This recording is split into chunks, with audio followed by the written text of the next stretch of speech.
बिस्मिल्लाहिर्रहमानिर्रहीम। अस्सलाम वालेकुम। कैसे आप सब लोग, जहाँ रहें खुश रहें, आबाद रहें। आज मैं आपके साथ बहुत ही मज़ेदार रेसिपी शेयर कर रही हूँ। ये है बीफ का कोरमा। देखें कितना चटपटा और मज़ेदार लग रहा है, लेकिन यकीन करें ये इतना आसान रेसिपी है इसकी, ऐसा मज़ेदार है। बस इसको बॉयल करें और इसको कोरमा बनाना शुरू करें। इसमें कोई मेहनत नहीं है, कोई इसमें हमें जो है किचन में खड़ा होना नहीं पड़ेगा। इतना मज़ेदार और टेस्टी कोरमा, यकीन करें इसकी टेस्ट भी इतनी मज़ेदार थी कि हमने खाया, सबको बहुत ही पसंद आया और मेहमानों को भी बहुत ही पसंद आया है। ये कोरमे की रेसिपी ज़रूर बनाइएगा, बहुत आसान रेसिपी है। और मुझे कमेंट में बताइएगा कि ये रेसिपी आपको कैसी लगी है। बनाना शुरू करते हैं। बिस्मिल्लाहिर्रहमानिर्रहीम। ये मैंने मटन लिया है, बीफ लिया है, सॉरी 1.5 किलो के जितना बीफ है। तो इसको मैंने बस थोड़ा सा बॉयल कर लिया है। तकरीबन इसमें 1 पाव के जितना पानी डाला मैंने। छोटी इलायची 1 डाली, 1 बड़ी इलायची डाली और थोड़ी सी दालचीनी डाली। इसे बॉयल कर लिया बस थोड़ी देर, तकरीबन 7 से 8 मिनट बस इसे मैंने बॉयल कर लिया है। ज़्यादा गला नहीं है, बस इसको अभी बहुत सारा गलाना है। आपको पता है बड़े का गोश्त है, इसको गलाना बहुत ही ज़रूरी होता है। तो ये मैंने थोड़ा सा बॉयल कर लिया था। सारे मसाले मैंने आपको बताए जो मैंने डाला, और थोड़ा सा नमक भी मैंने इसमें डाल दिया था ताकि अच्छी सी इसमें जो है टेस्ट आ जाए। इसमें मैंने डाल दिए 4 से 5 अदद मीडियम साइज़ के प्याज। आप बॉयल नहीं भी करेंगे तो कोई मसला नहीं है। हमारे घर लाइट जा चुकी थी, देर की थी लाइट ने, तो मैंने सोचा गोश्त को बॉयल करके रख दूँ। ये मैंने काली मिर्च लिया 1/2 टीस्पून, 1 पत्ता है, तेज़पत्ता है टूटा हुआ, 3 अदद दालचीनी के स्टिक्स हैं, 2 अदद बड़ी इलायची हैं, 3 अदद लौंग हैं, और ये है बादियान की पत्तियाँ थोड़ी सी, यानी कि एक बादियान के फूल से थोड़ा सा कम मैंने बादियान लिया है। और यह है 10 अदद छोटी इलायची, जिनको मैंने खोला है। बड़ी इलायची को भी खोला है मैंने छुरी की मदद से, क्योंकि वो बहुत सख्त होती हैं। इनका मुंह खोल के डालिएगा। ये सारा मसाला हमने इसमें डाल दिया है। इसको थोड़ा सा नीचे करेंगे ताकि ये हम इसे रखें तो इसका जो फ्लेवर जल्दी से आ जाए। ऊपर रहेगा मसाला तो फ्लेवर जल्दी से नहीं आएगा। अब 1 पाव के जितना मैंने पानी पहले डाला था, थोड़ा सा इसे बॉयल किया था। आप बॉयल नहीं भी करेंगे तो कोई मसला नहीं, कच्चे गोश्त का बना लीजिएगा इस तरह से जिस तरह मैंने आपको बताया है।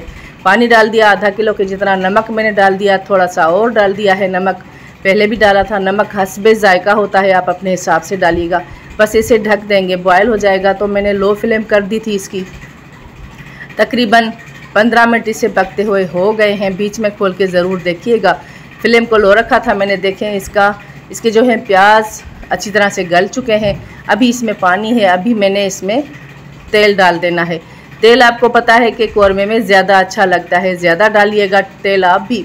अगर मुझे भी कम लगा तो मैं और भी ऐड कर दूंगी इसमें तेल। इसको अब थोड़ा सा मिक्स किया, दोबारा से हम ढक्कन लगा देंगे। आपको पता है बड़े का गोश्त है तो ये 1 घंटा तो तकरीबन गलते हुए लग जाता है। दोबारा से तकरीबन मैंने इसे पकाया है 7 से 8 मिनट दोबारा से पकाया, क्योंकि मैंने भूनना था तो मैंने इसे बस 7 से 8 मिनट पकाया है। अब इसमें हम थोड़ा सा पानी है तो इसमें हम पाउडर मसाले ऐड कर देंगे। मसाला ये है कि ज़ीरा है 1 टेबल स्पून के जितना, 1/2 टीस्पून की जितनी हल्दी है, और 1 टेबल स्पून फुल भर के ये तीखे वाला लाल मिर्च है, और 1/2 टेबल स्पून है कश्मीरी लाल मिर्च, इससे कलर अच्छा आएगा। और 2 टेबल स्पून के जितना धनिया है। धनिया मैंने अभी फ्रेश कूटा है तो कूटा हुआ लग रहा है, पाउडर तो घर में अच्छी तरह से नहीं होता है, इतना दरदरा भी नहीं था, लेकिन इस तरह थोड़ा सा कूटा हुआ था। अब इस मसाले को हम अच्छी तरह से भूनेंगे। लो फ्लेम पे भुनिएगा, मसाले का फ्लेवर अच्छा सा आएगा। ये मैं सौंफ का पाउडर डालना भूल गई थी, ये ज़रूरी डालना होता है, ज़रूरी डालिएगा अभी। तो ये 1 टेबल स्पून के जितना मैंने सौंफ का पाउडर इसमें ऐड कर दिया है। अब हम इसे अच्छी तरह से भूनेंगे। बस अभी इसमें थोड़ा सा पानी है, अच्छी तरह से ऑयल सेपरेट नहीं हुआ है, तेल जो है ऑयल। तो इसमें मैंने 1 टेबल स्पून के जितना केवड़ा वाटर डाल दिया है। अगर आपके पास केवड़ा एसेंस है तो थोड़े से 2-3 ड्रॉप्स डालिएगा, ज़्यादा मत डालिएगा उसे। अब इसे हमने अच्छी तरह से भून लिया है। उसके बाद हम इसमें डालेंगे सिरका थोड़ा सा, तकरीबन 2 टेबल स्पून के जितना मैंने इसमें सिरका डाल दिया है। इससे बहुत ही अच्छा टेस्ट आएगा। यकीन करें ये आप कोरमा बनाएंगे तो आप बार बार इसे बनाना पसंद करेंगे। और ये रेसिपी आसान भी बहुत है। इसको अच्छी तरह से भूनेंगे। आपको पता है ये रेसिपी कितनी आसान है, आप इसे चूल्हे पे चढ़ा के अंदर जाकर बैठ जाएं। गर्मियाँ इतनी हैं कि चूल्हे पे खड़ा होने को दिल भी नहीं करता है। ये देसी लहसुन है, सिर्फ लहसुन की 1 पूरी डली मैंने ली है, उसको मैंने पीस लिया है। और इसमें थोड़ा सा पानी ज़रूर डालिएगा। अब जब ऑयल सेपरेट हो जाए, पानी बिल्कुल ड्राई हो जाए, तो इसमें मैंने लहसुन डाल दिया। तकरीबन 1 डली थी, 1 टेबल स्पून से थोड़ी सी ज़्यादा थी। अब इसको हमने अच्छी तरह से भूनना है कि लहसुन में पानी था वो अच्छी तरह से भुन जाए और इसका जायका बहुत ही अच्छा हो जाए। इससे क्या होता है, टेस्ट बहुत ही अच्छा होता है जब हम लहसुन को भूनते हैं। अदरक नहीं डाला है मैंने, सिर्फ लहसुन डाला है। अब यहाँ पे भून लिया मैंने इसको। इसमें हम 2 अदद टमाटर पीस के डाल देंगे। आप चाहें तो ग्रेट करें या पीस लें, आपकी मर्ज़ी है। 2 मीडियम साइज़ के टमाटर थे, उसे मैंने पीस लिया अच्छी तरह से।